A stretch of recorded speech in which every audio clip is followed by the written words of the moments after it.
Bab 303, The Mountain.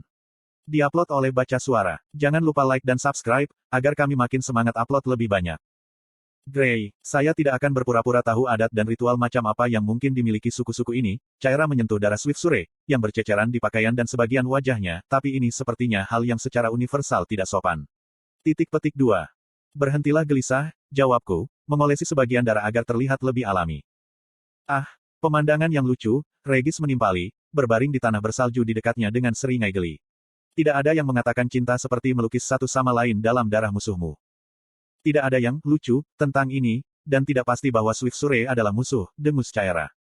Aku menggosok salju di antara tanganku yang berlumuran darah untuk membersihkannya. Abaikan saja dia ketika dia mengatakan omong kosong bodoh seperti itu. Itu hanya akan mendorongnya. Hei, aku bukan anak anjing yang perlu dilatih. Regis menyalak, surainya yang terbakar berkedip-kedip. Kamu benar, aku menoleh ke Regis dan tersenyum sabar. Seekor anak anjing setidaknya memiliki kesopanan untuk merajuk ketika dimarahi. Caira tertawa kecil ketika Regis tergagap frustrasi. Melihat surainya bergetar bahkan lebih gila dalam angin yang bertiup, aku mendongak untuk melihat bahwa langit telah berubah hampir seluruhnya menjadi grey sekarang. Hei, aku masih berbicara denganmu, putri. Aku adalah gabungan dari beberapa makhluk asuran yang cukup kuat untuk. Ayo bergerak, kataku, memotongnya. Saya tidak berpikir kita punya waktu lama sampai ini berubah menjadi badai yang nyata. Regis memelototiku sebelum melompat kembali ke tubuhku. Aku mengulurkan tanganku untuk Caira. Kami akan berteleportasi melewati punggungan gunung tempat kami melihat desa Shadowclaw. Saya tidak ingin mengambil risiko menggunakan ether dimanapun lebih dekat. Petik 2. Dia meraih tanganku, tetapi menggelengkan kepalanya tidak percaya. Fakta bahwa aku bisa dengan santai menerima kenyataan bahwa kita akan berteleportasi membuatku merasa seperti kehilangan sesuatu.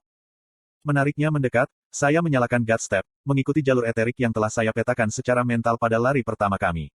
Dalam rentang beberapa detik, kami berdiri di tepi bibir batu tajam yang mengelilingi tempat perlindungan Shadowclaw yang tersembunyi.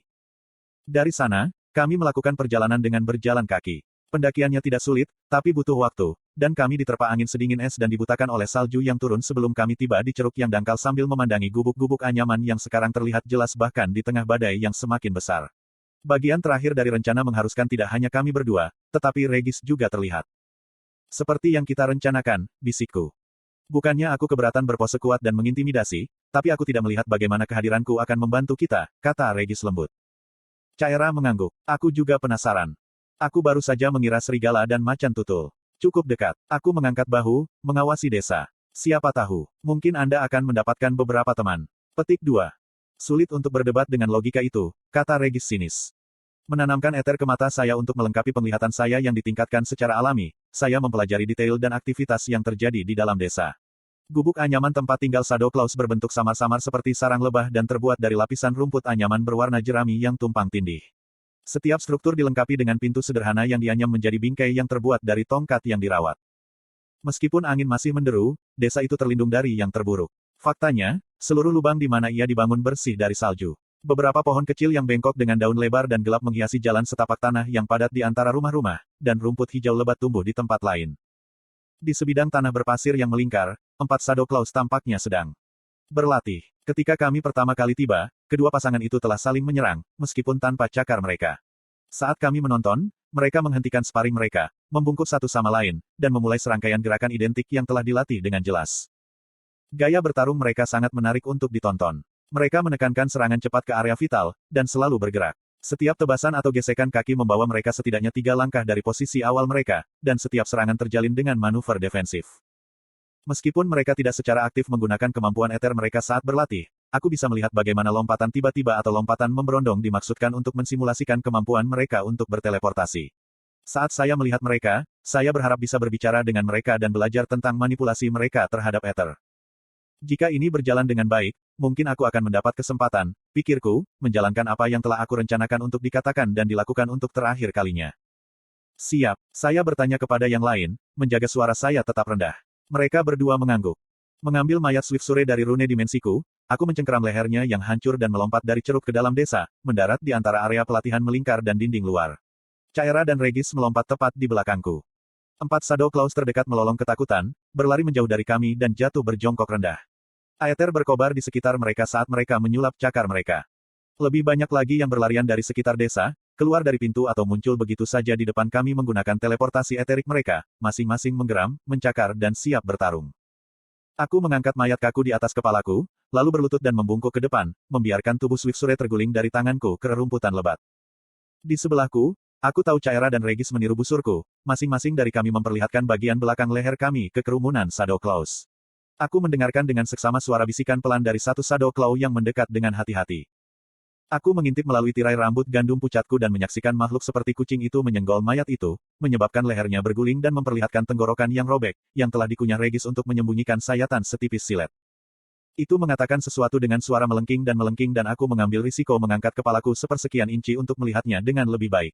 Shadow Claw jelas sudah tua, bulu putihnya yang tebal telah kehilangan kilaunya, bintik-bintik hitamnya memudar menjadi grey. Kepalanya tersentak ketika aku bergerak dan dia melangkah mundur ke posisi bertahan. Dengan sangat perlahan dan tenang, mata saya ke tanah, saya berkata, tolong, maksud kami Anda tidak membahayakan. Kami datang mencari bantuan Anda. Apakah ada di antara orang-orangmu yang berbicara bahasa kami? Shadow Claw lain, yang ini lebih tinggi dari yang lain, melangkah keluar dari kerumunan, yang telah membentuk setengah lingkaran di sekitar kami, dan menunjuk ke arahku. Ia mulai berbicara dalam bahasa mereka yang mendesis dan mengeong, suaranya menggeram pelan seperti macan tutul yang marah. Sepertinya ini tidak berjalan dengan baik, kata Regis, memproyeksikan pikirannya ke dalam pikiranku. Sabar, mereka tidak langsung menyerang, itulah yang kami harapkan. Gelombang. Cakar bayangan ketiga, begitu tua dan bungkuk sehingga berjalan dengan bantuan tongkat, melangkah maju dan menanggapi yang tinggi, yang menatapku tajam, membungkuk, dan jatuh kembali. Desa menjadi sunyi kecuali suara angin yang menerpa dinding-dinding batu. Saya menahan keinginan untuk mengenakan ether saat saya menunggu sesuatu terjadi. Bahkan jika mereka tidak menyerang kami, saya tidak tahu apa kemampuan komunikasi mereka, atau apakah mereka akan memberi kami bagian dari kerangka portal mereka setelah kami membuat mereka memahami tujuan kami. Jika mereka menyerang kami, saya yakin saya bisa melawan mereka, bahkan dengan posisi strategis kami yang buruk, tetapi saya sangat berharap itu tidak terjadi. Namun, semakin lama mereka menunggu, semakin kecil kemungkinan pertengkaran itu terjadi. Akhirnya Shadow Claw yang telah maju untuk memeriksa jenazah Swiftsuret mengatakan sesuatu, dan dua orang lainnya berlari untuk mengambil mayat itu, membawanya keluar dari pandangan. Kemudian makhluk seperti kucing itu duduk di depanku, kakinya disilangkan. Dengan satu kaki, itu memberi isyarat agar saya duduk. Bergeser, aku duduk di rumput, menyilangkan kakiku sendiri dan meletakkan tanganku di lutut, telapak tangan ke atas. Di belakangku, aku mendengar Caera dan Regis berjalan-jalan juga. Mata Shadow Claw bersinar seperti batu kecubung, meskipun mereka tampaknya tidak menatapku secara langsung. Sebaliknya, ia melihat ke sekelilingku, tatapannya melintasi tepi bentuk fisikku seolah-olah bisa melihat panas yang memancar dari tubuhku. Atau ether saya menyadari. Perlahan, sangat lambat, satu kaki lebar terulur ke arah telapak tanganku yang terbalik. Tidak ada niat jahat dalam gerakan itu, jadi saya tetap diam, memperhatikan, sangat ingin tahu tentang apa yang mungkin dilakukan makhluk ini. Bantalan lembut dari cakar Shadow Claw menyentuh tanganku, dan untuk sesaat tidak terjadi apa-apa. Kemudian semuanya berubah. Desa pegunungan yang tenang dengan gubuk anyaman telah hilang, begitu pula pohon buah-buahan kecil yang kerdil dan kerumunan orang-orang kucing yang tampak khawatir. Bahkan deru angin yang terus-menerus telah lenyap. Saya merasa seolah-olah melayang di luar angkasa, meskipun sebenarnya saya tidak melayang. Aku tidak benar-benar apa-apa. Namun, sebelum rasa takut muncul, warna dan cahaya merembes keluar dari kekosongan, berubah menjadi gambar bergerak, seperti saya telah memejamkan mata dan membayangkan kenangan favorit. Kecuali itu bukan ingatanku. Saya menyaksikan dua anak kucing Shadow Claw saling mengejar melalui desa. Yang satu, si pemburu, melolong marah. Yang lain telah mengambil sesuatu. Saat mereka berlari menuju kolam, tiba-tiba aku berada di depan mereka, memaksa kedua anak kucing itu untuk berhenti. Dengan tenang, saya mengambil benda itu, sebuah dahan kecil dengan segenggam buah beri ungu di atasnya, memetik buah beri satu persatu dari dahannya, lalu memberi setiap anak jumlah yang sama. Bersikap baik satu sama lain dan berbagi, kataku sederhana, meskipun kata-kataku keluar dalam bahasa Shadow Claws. Kemudian penglihatan itu mencair dan digantikan dengan yang lain. Kali ini, saya melihat diri saya sendiri, membungkuk, tubuh Swiftsuret terbaring canggung di depan saya. Aku mengingat kembali saat-saat setelah kedatangan kami di desa lagi, meskipun kali ini dari sudut pandang Shadow Claw ini. Meskipun aku masih tidak mendengar kata-kata itu sebagai kata-kata, aku mengerti artinya ketika Shadow Claw yang tinggi, gigi kiri, berbicara, memanggilku. 3 langkah, jelas ini pasti jebakan dari paruh tombak yang jahat. Kita harus membunuh makhluk-makhluk ini dengan cepat sebelum kita jatuh di bawah kekuasaan mereka. Shadow Claw lainnya, Sleeps in Snow, melangkah dari kerumunan dan berkata, hati-hati, Leftfoot, jangan sampai ketakutanmu menyebabkanmu menumbuhkan bulu dan paruh. Mari kita melihat pikiran mereka dan mengetahui tujuan mereka. Kemudian penglihatan itu memudar dan semuanya menjadi gelap dan kosong lagi. Saya merasakan suatu perasaan, harapan. Saya pikir saya mengerti apa yang diinginkan makhluk itu. Dia tidak bisa berbicara bahasa saya, tetapi dengan berbagi kenangan kami dapat berkomunikasi. Aku bisa menjelaskan untuk apa kami datang. Slot iklan. Kamu bisa pasang iklanmu di sini. Itu halus. Saya harus memunculkan ingatan yang tepat tanpa memikirkan apapun yang dapat membuat tuan rumah kami kesal, tetapi saya tidak tahu apakah topik itu sendiri, pengejaran kami terhadap potongan portal, akan membuat mereka marah.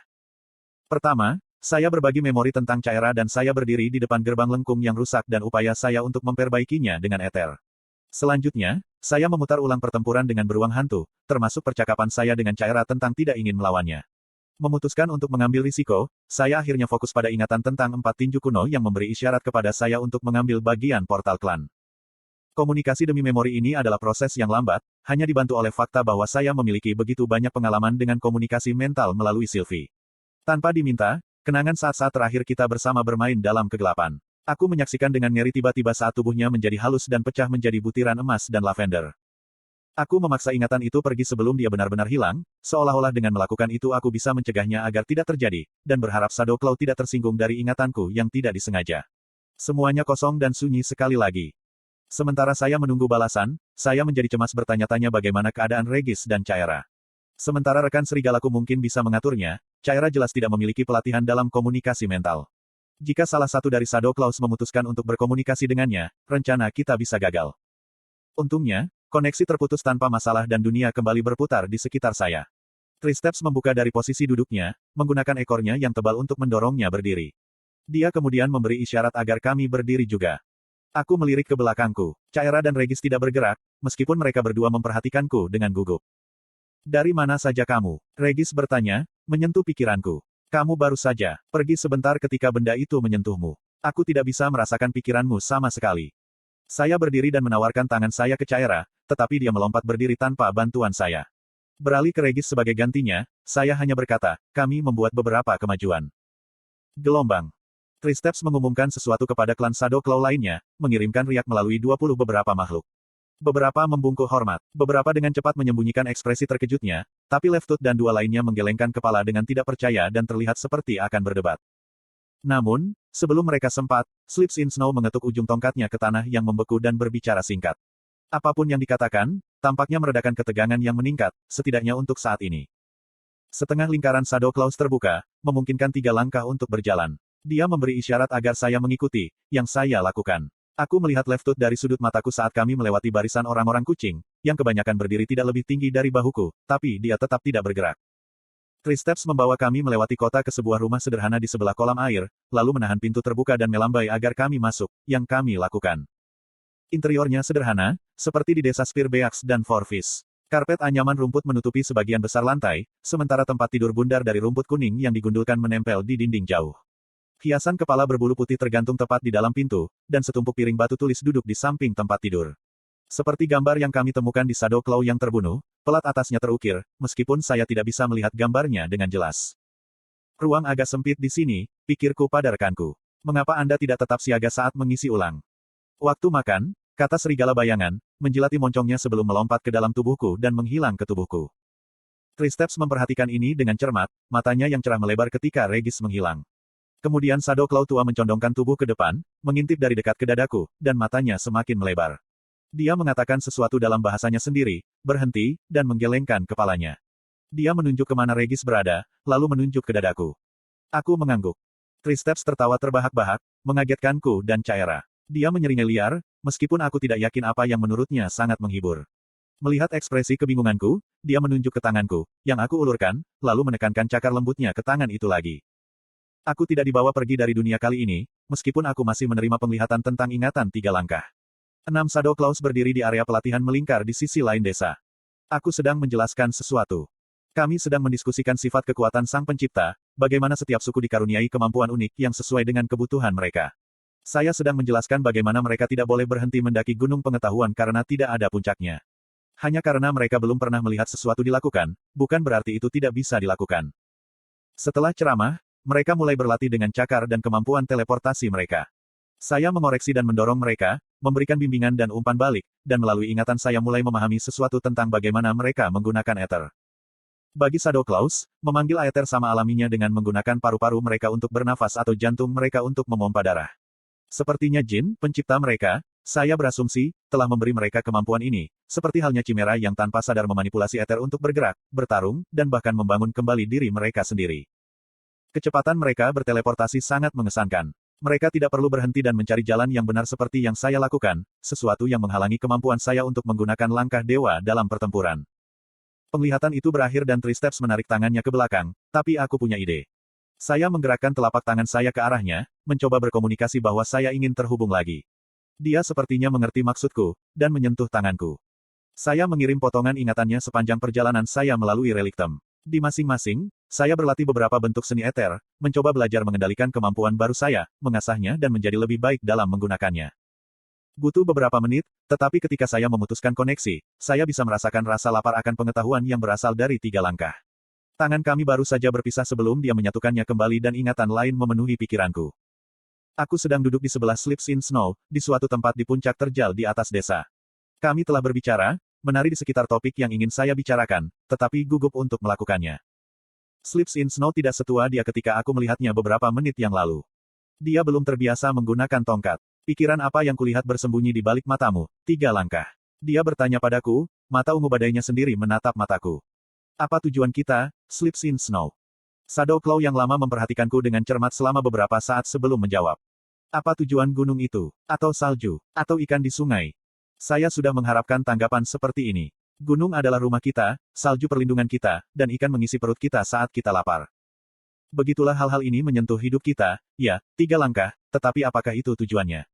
Sleeps in Snow menjaga wajahnya tetap kosong, tapi ada sesuatu yang menggoda dalam nada suaranya.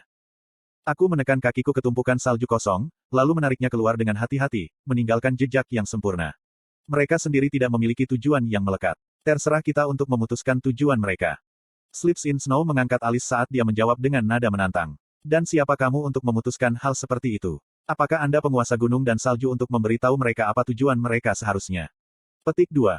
Aku menggelengkan kepalaku, menyadari bahwa aku telah jatuh ke dalam perangkapnya. Tidak, aku bukan penguasa gunung atau salju.